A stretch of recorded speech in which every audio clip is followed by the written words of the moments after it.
प्रभु का नाम लिया जा रहा है तो उसके पीछे मेरा कोई ना कोई स्वार्थ है।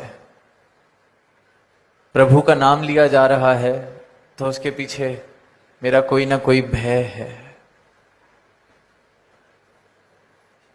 किसी डर की वजह से मैं प्रभु का नाम ले रहा हूं, किसी हसरत की वजह से मैं प्रभु का नाम ले रहा हूं। प्रभु के लिए मैं प्रभु का नाम नहीं ले रहा। इसलिए जो प्रेमा भक्ति है ये बहुत मुश्किल से हिस्से में आती है, बहुत दुर्लभ अवस्था है। कहने को तो सारी ही दुनिया जो खुद को आस्तिक कहती है नाम ले रही है इस परमात्मा का, कहीं ना कहीं अपने अनुसार किसी ना किसी धार्मिक स्थल पर भी जा रही है। कोई ना कोई सेवा का रूप भी उस जीवन में है। तन से, मन से, धन से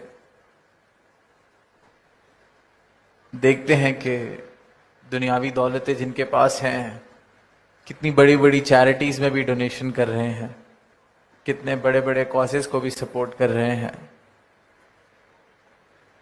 पर जो भक्ति है वो तब तक हिस्से नहीं आ सकती जब तक ये परमात्मा मुझे दिख ना जाए, मुझे मिल ना जाए। सदगुरु कृपा करके जब तक मुझे ज्ञान चक्षु ना दे दें, अंग संग इस परमात्मा के दर्शन जब तक मुझे ना हो जाए। और फिर जब ये नाता जुड़ता है तो परमात्मा से नाता भी सिर्फ प्रेम का ही जुड़ सकता है, क्योंकि परमात्मा खुद प्रेम है।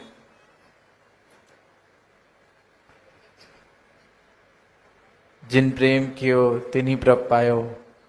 तो ये प्रीत का रिश्ता है, स्वार्थ का नहीं, भय का नहीं, किसी मांग का नहीं। लेकिन अक्सर दुनिया में देखते हैं कि परमात्मा के साथ रिश्ता सिर्फ और सिर्फ जरूरत का है। वो जो पंक्तियां बचपन से सुनते आ रहे हैं कि दुख में सिमरन सब करें, सुख में करे ना कोई। दुख है तो परमात्मा की याद है, दुख का डर है तो परमात्मा की याद है। कोई नया काम शुरू करने लगे हैं तो काम अच्छा चल जाए तो परमात्मा की याद है कि काश मेरा काम जो मैं खोल रहा हूं अच्छे से चल जाए, प्रभु कृपा करना। और काम अच्छा चल जाए तो प्रभु भी याद दिलाने आ जाए कि ये किसकी कृपा से मिला है, तो फुर्सत नहीं। कोई कह दे आओ प्रभु के दर्शन करें तो वो कहें अभी तो दुकान का टाइम है, प्रभु के दर्शन करने का टाइम किसके पास है। और वहीं कहीं फिर मंदा आ जाए, सेल थोड़ी कम हो जाए तो प्रभु कृपा करना, आप ही ने दी है, आप ही ने संभालनी है।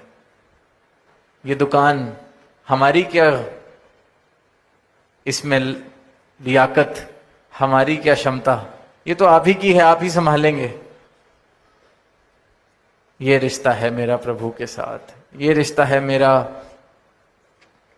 अपने ईष्ट के साथ।